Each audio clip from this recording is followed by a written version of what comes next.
Señor profesor Sergio Calderón, muy buenos días. Buenos días, doctor Londoño, a usted, a su equipo y a toda la audiencia. Queríamos tratar con usted, señor profesor, el tema del sector externo de la economía colombiana.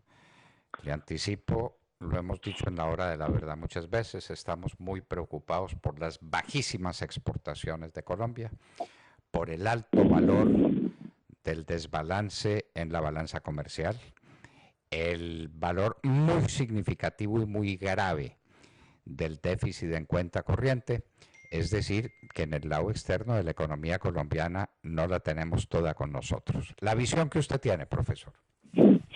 Estoy completamente de acuerdo con usted. Hemos visto en estos días de fin de año en que se resume todo lo que ha sucedido, toda la evolución de la política, de la economía, que aparentemente las cosas adentro van un poco mejor, el comercio, la industria va recogiendo un poquito, pero el gran lunar es el sector externo. Efectivamente, como lo dice usted, la cuenta corriente, que está compuesta a su vez de pues por 4 componentes: la balanza comercial, la balanza de servicios, la balanza de rentas y la balanza de transferencias, a la cual usted acaba de hacer referencia con el entrevistado anterior. Todos, con excepción de las transferencias, están mostrando un mayor deterioro. La balanza comercial, que hace un año se ubicaba en alrededor de -3, -4.000 millones de dólares, ya se ha duplicado, ya vamos en -8.000 millones de dólares en los últimos 12 meses. Eso quiere decir que por la sola diferencia entre importaciones y exportaciones se está produciendo un déficit de aproximadamente unos 700 millones de dólares al mes. Pero también está la balanza de servicios, que está aportando otros 300 millones de dólares al mes. Es que no solo no somos competitivos en los bienes, sino que tampoco lo somos en los servicios. Dice el DANE que las exportaciones octubre sumaron 33.000 millones de dólares y que el año pasado por la misma época sumaban 42.000 millones. Entonces, no solo exportamos poquito, no solo exportamos bienes sin valor agregado, sino que cada vez exportamos menos y cada vez dependemos más del petróleo, de los combustibles y de las industrias extractivas, del carbón y de la minería y del oro, y no estamos haciendo nada más. Y a mí me preocupa muchísimo, muchísimo, que leo unas declaraciones de la viceministra de Comercio Exterior, que como gran logro dice que vamos muy bien con el aguacate, con el limón y con la piña y con la carne. Mientras que hay otros países que les va bien con los automóviles, con las maquinarias, con los computadores. Me preocupa muchísimo. Creo que el gran lunar en este momento de la gestión económica es el sector externo. Estamos sacando pecho, decimos que es que la inversión extranjera está disparada, pero claro, pues está disparada en minería, está disparada en petróleo, pero no vemos que la inversión extranjera o que los colombianos estén invirtiendo en sectores de alto valor agregado. Quiero añadir además que el único elemento que está bien en la cuenta corriente es la balanza de transferencias. Entonces resulta que en los últimos 12 meses, a septiembre, ya íbamos en 8.600 millones de dólares en remesas.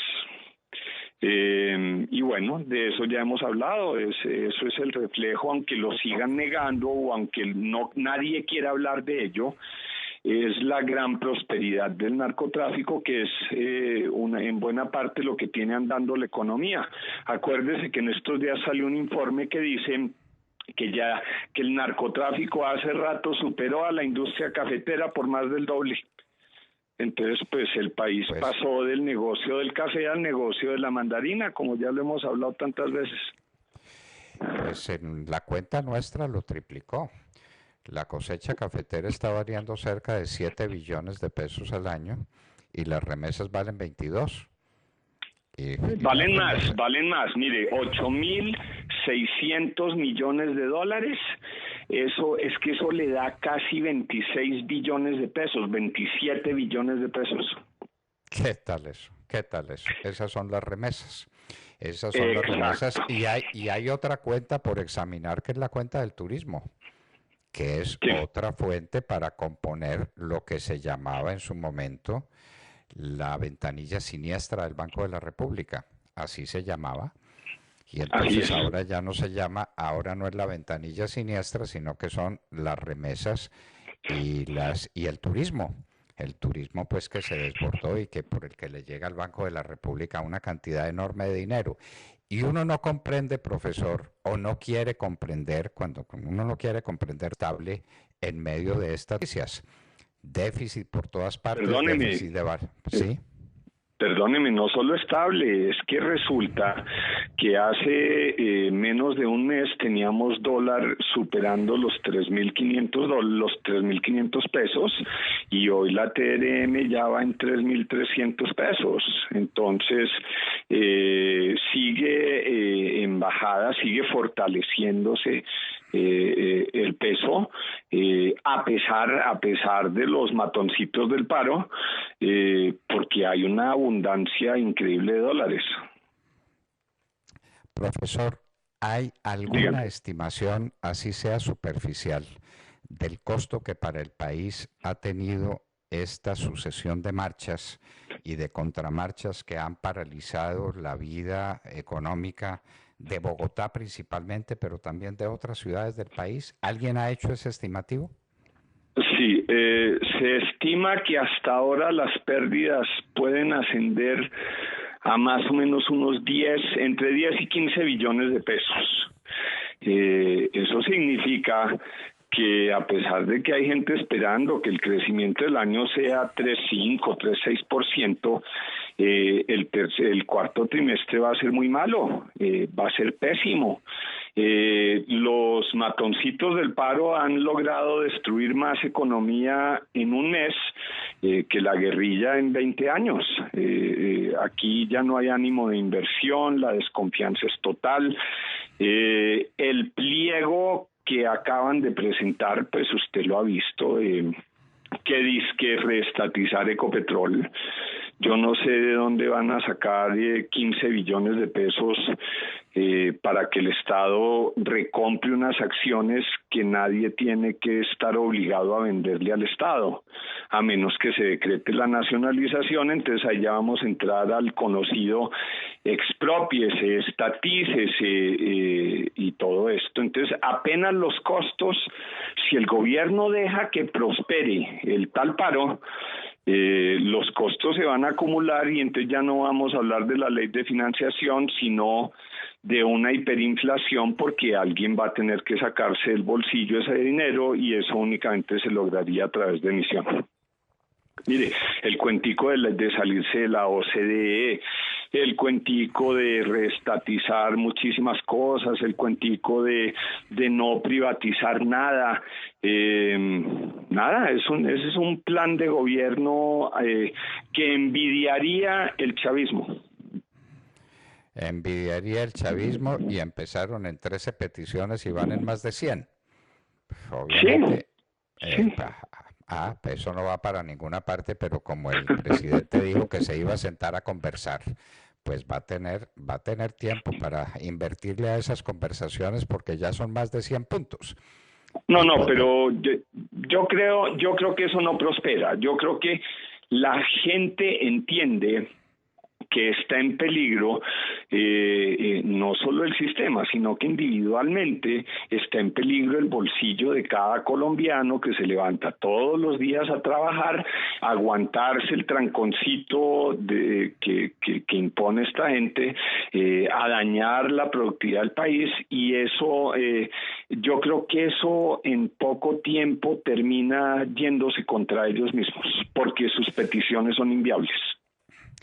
Profesor, volvamos al tema del déficit en la balanza comercial, porque la última cifra que había dado el DANE, estas últimas suyas no las conocíamos, tenían un déficit de 1.500 millones de dólares al mes.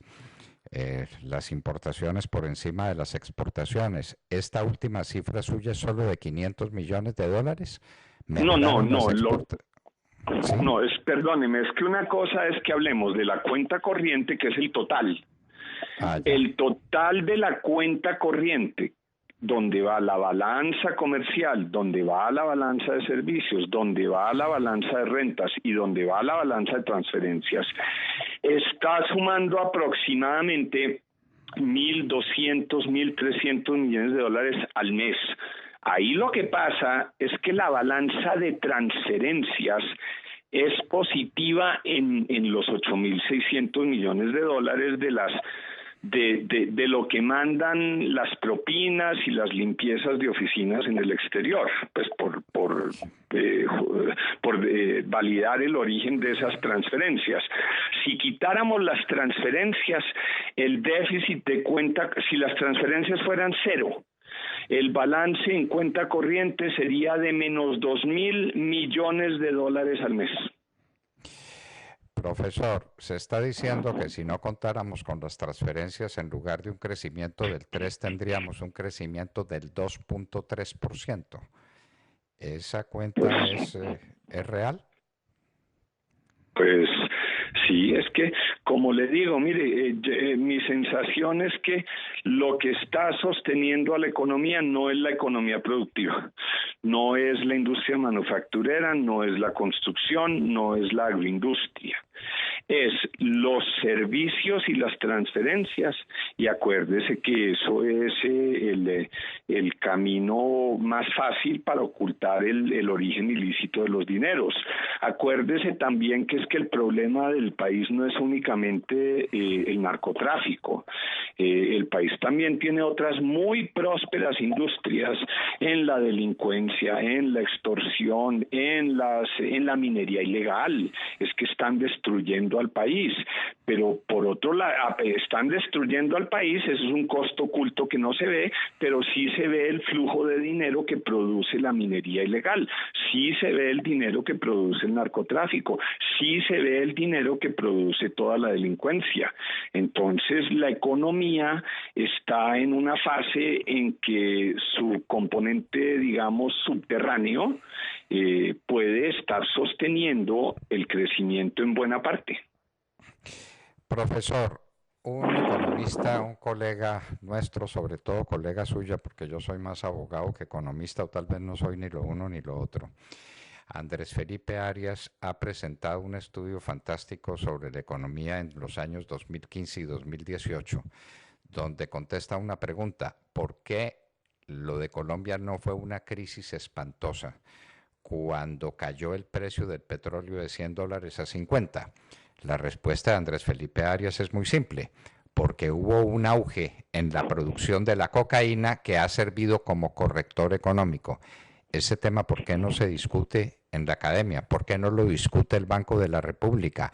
Ahí está el libro, todo con cifras oficiales, todo con cálculos perfectamente hechos. ¿Usted conoce ese estudio, el profesor de Andrés Felipe Arias? No, yo no lo conozco, pero estoy, digamos, parcialmente de acuerdo. Le repito, yo creo que la economía subterránea, no solo la informalidad, ojo, porque ese es otro cuento, que la gente no tenga las garantías mínimas de seguridad social, etcétera.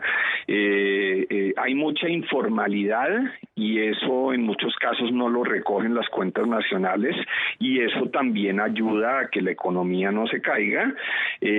Pero sí, definitivamente, hay que decirlo, uno de los sectores que más competitividad tiene en Colombia es el narcotráfico, porque acuérdese, yo de eso no sé mucho, pero sí he leído y dicen que ahora una mata de coca da 6 cosechas al año, entonces no importa que las fumiguen, que las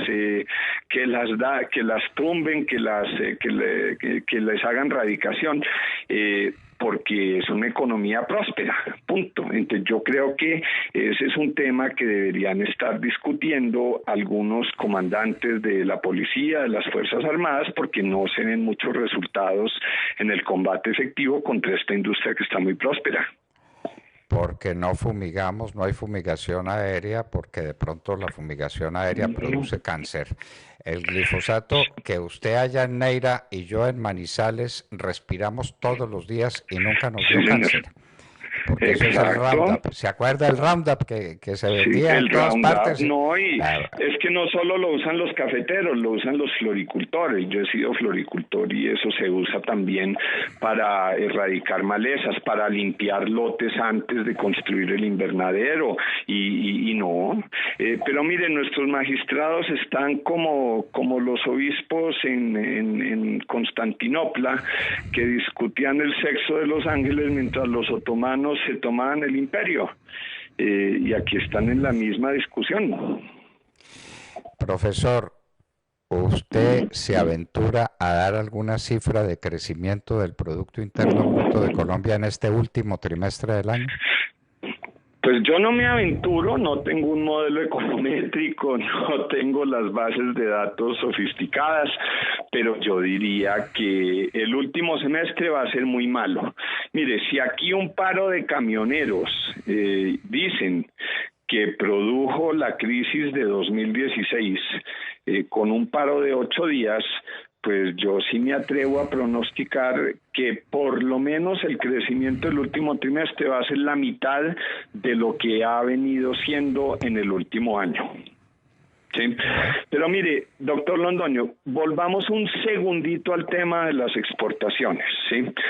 Me preocupa mucho. Aquí está pasando con el tema de las exportaciones y con la mentalidad de los funcionarios de ese sector del gobierno, lo mismo que estaba pasando en Hacienda con el tema de la supuesta crisis del precio del petróleo. Aquí el ministro de Hacienda Cárdenas lloraba y se lamentaba todo el día y decía que es que todo era, la culpa es del precio del petróleo, ¿no? Y entonces resulta que ahora yo oigo a la viceministra de Comercio Exterior diciendo que la culpa es de la guerra comercial, cuando yo creo que la culpa es de que no hay una política para fomentar las exportaciones, porque nos estamos quedando en el limón Tahití, en la piña y en el aguacatejas, y hay que salir de eso. Hay que abrir ese debate, ese es el debate que hay que abrir.